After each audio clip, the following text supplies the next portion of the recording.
পৃথিবীতে সর্বপ্রথম মসজিদের নাম কি? পৃথিবীতে সর্বপ্রথম মসজিদের নাম কি? মানে পৃথিবীতে সর্বপ্রথম যে মসজিদটা বানানো হয়েছে সেই মসজিদটার নাম কি? আল আকসা। শিওর আপনি? না না না, শিওর না। এটা হচ্ছে কি যেন মসজিদে, না, আমি প্রশ্নটা আবার করি আপনাকে। মানে পৃথিবীতে যে মসজিদটা সর্বপ্রথম বানানো হয়েছে সেই মসজিদটার নাম কি? যে মসজিদ বানানো হয়েছে মানে আল আকসাই। শিওর? কত পার্সেন্ট?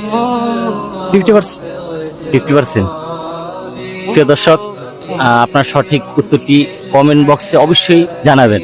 من الصحاب ومن يأمنك يا دنيا الدوام